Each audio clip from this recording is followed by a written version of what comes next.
Shalom, sahabat Lexio Divina yang dikasihi Tuhan Yesus Kristus. Selamat pagi. Kita melanjutkan bahasan kita tentang tanda seorang percaya yang sejati. Yesus mengajarkan di dalam pengajarannya kepada murid-muridnya pada malam sebelum ia disalibkan, dan ini adalah pengajaran yang sangat penting untuk menandai seorang murid Kristus yang sejati.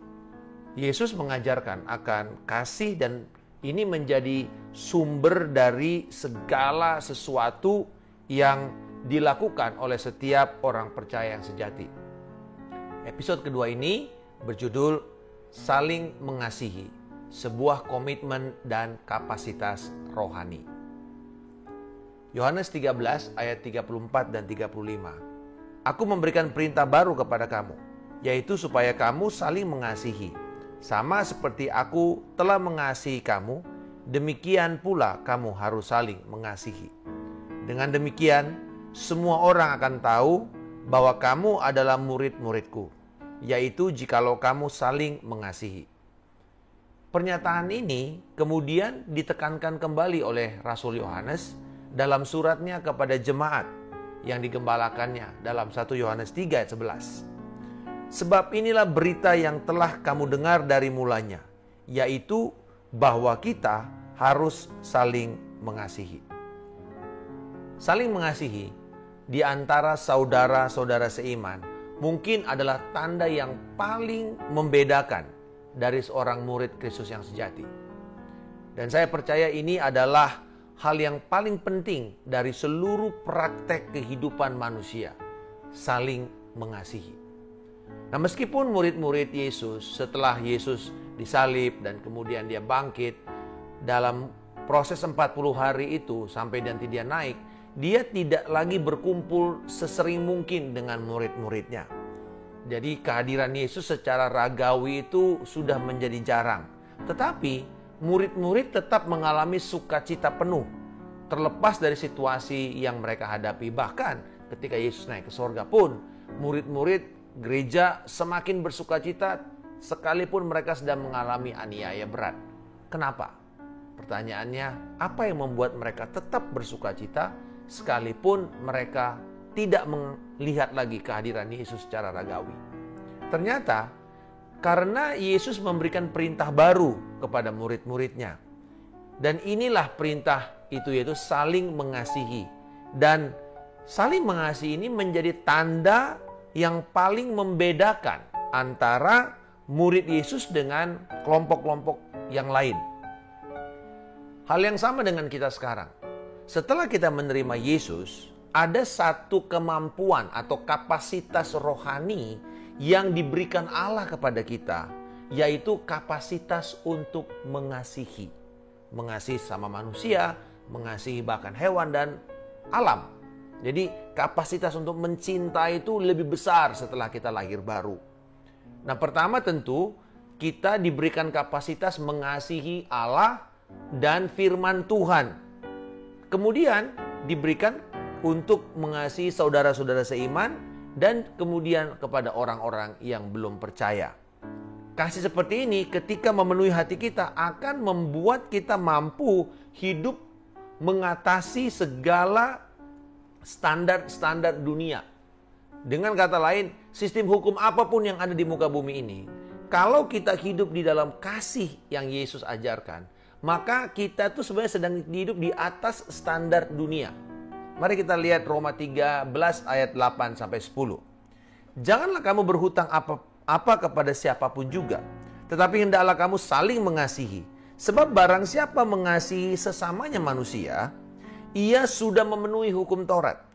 Karena firman, jangan berzina, jangan membunuh, jangan mencuri, jangan mengingini, dan firman lain manapun juga sudah tersimpul dalam firman ini, yaitu kasihilah sesamamu manusia seperti dirimu sendiri.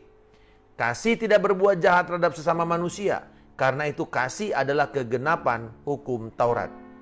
Wow, di sini kelihatan bahwa Rasul Paulus hendak mengatakan kepada jemaat bahwa kalau kita hidup dengan kasih Kristus, kita sudah pasti akan hidup mengatasi semua hukum-hukum yang ada di dalam dunia ini. Hukum buatan manusia. Jadi kita tuh nggak perlu harus misalnya di dalam penyeberangan atau lampu penyeberangan lalu lintas, kita nggak perlu ada polisi untuk kita tuh taat melakukannya. Karena kita mengasihi orang lain, maka seperti diri kita sendiri, maka kita akan mampu melakukannya. Seperti misalnya protokol kesehatan, pakai masker. Saudara, kita nggak perlu lagi untuk harus karena ada yang menjaga, petugas. Tidak, tetapi karena saya mengasihi orang lain seperti saya mengasihi diri saya untuk saya tidak terkena, maka itulah yang membuat kita sanggup untuk melakukan semua tanpa harus grundel atau apa saja yang bikin kita jadi kesel dalam melakukan peraturan tersebut. Jadi perintah kasih yang Yesus berikan kepada kita itu lebih tinggi daripada standar hukum manapun juga. Bahkan Alkitab mengatakan kalau kamu saling mengasihi, kamu sudah menggenapi hukum Taurat. Dan kita tahu hukum Taurat itu sebenarnya yang paling sulit untuk bisa dilakukan oleh manusia manapun di muka bumi ini. Nah, seperti apa kasih yang menjadi tanda murid Kristus yang sejati itu? Yesus berkata, sama seperti aku telah mengasihi kamu, demikian pula kamu harus saling mengasihi. Ini adalah standar kasih Yesus yang sangat tinggi, yakni apa? Kasih yang tidak mementingkan diri sendiri, selfless love. Kasih yang penuh pengorbanan, tidak diskriminatif, penuh pengertian dan pengampunan. Jadi ini adalah satu tantangan yang tidak mudah untuk kita lakukan. Tetapi bila kita tidak sampai kepada standar itu, kita sedang tidak taat kepada perintah baru Yesus Kristus, yaitu saling mengasihi. Coba bayangkan, bila seluruh orang percaya di muka bumi ini, seluruh gereja, sahabat Legacy Divina, anggota gereja Tuhan, hidup di dalam kualitas kasih yang seperti saya sebutkan tadi. Berkorban, tidak diskriminatif, tidak mementingkan diri sendiri, penuh pengertian, penuh pengampunan. Maka tidak heran dunia akan kagum, takjub dengan kehidupan orang percaya. Dunia sungguh akan terkesima dengan gereja. Seperti ini menjadi pengharapan kepada dunia.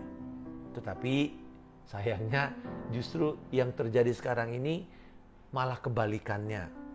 Kita melihat hari-hari ini banyak kelompok-kelompok orang Kristen itu terpecah-pecah, terpisah-pisah, saling menghakimi.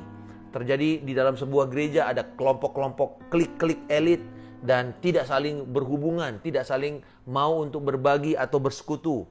Penuh dengan gosip, saling menyakiti satu sama lain, membicarakan orang di belakang. Dan bahkan menyakiti lewat perkataan, lewat berita bohong yang menyebabkan luka kepada orang-orang. Dan inilah yang membuat dunia kemudian bertanya, apakah sesungguhnya mereka yang mengaku orang Kristen tetapi hidup dengan apa yang baru saya sampaikan tadi itu benar-benar pengikut Yesus apa tidak sebenarnya? Atau mereka cuma orang Kristen palsu, masuk ke gereja tapi gaya hidup mereka adalah gaya hidup yang bertolak belakang dengan perintah baru Yesus Kristus.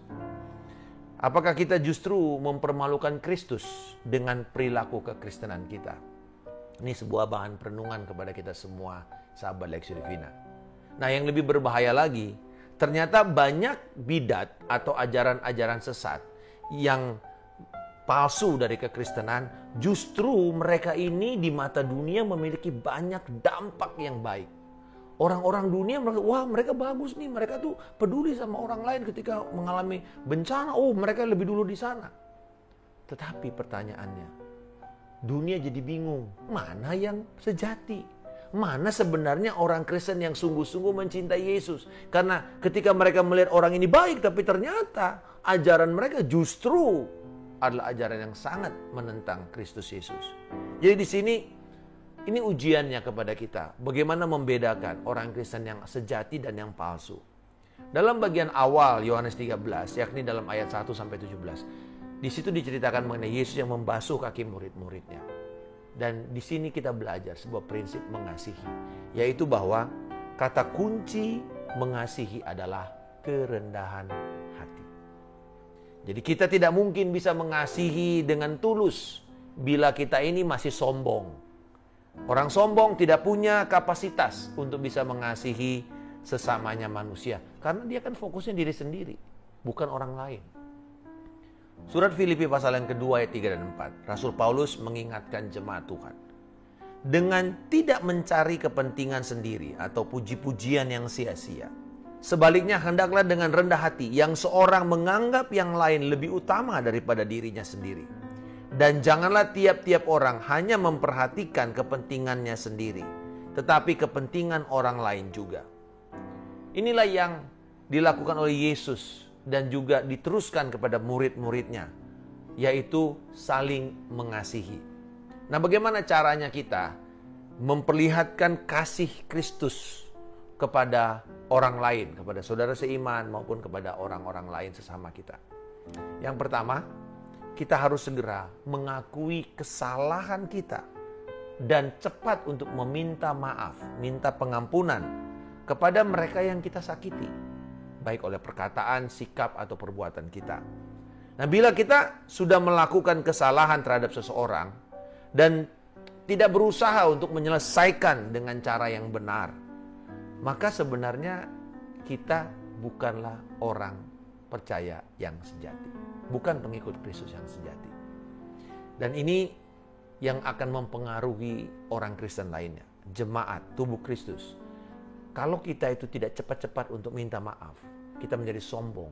Kita sedang membuat gereja menjadi lumpuh di dalam kekuatan kasih-Nya. Keengganan kita untuk mengasihi dengan tulus merusak kemampuan gereja secara umum.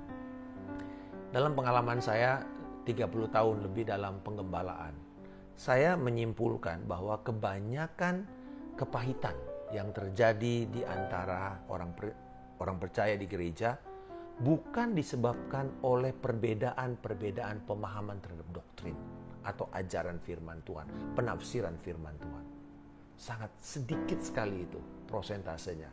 Yang terbanyak adalah penyebab orang menjadi pahit karena orang Kristen gagal menerapkan, mempraktekkan saling mengasihi.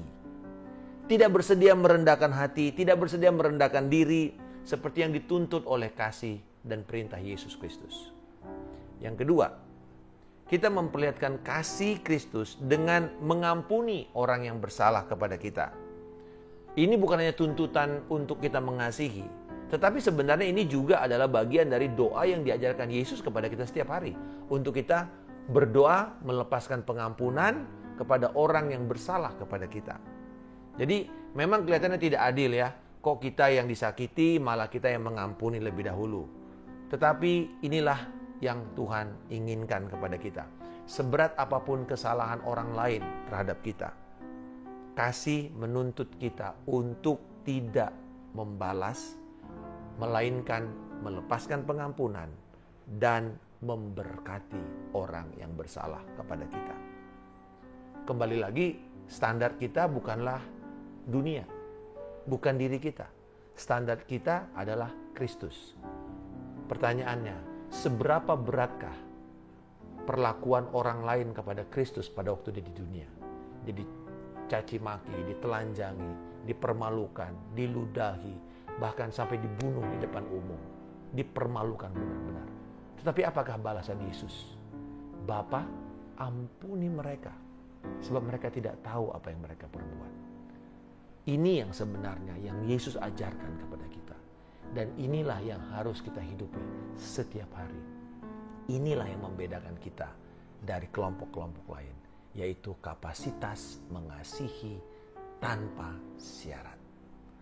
Kalau sekali lagi kita katakan dibanding dengan perlakuan orang kepada Yesus dengan orang kepada kita, maka kita belum ada apa-apanya.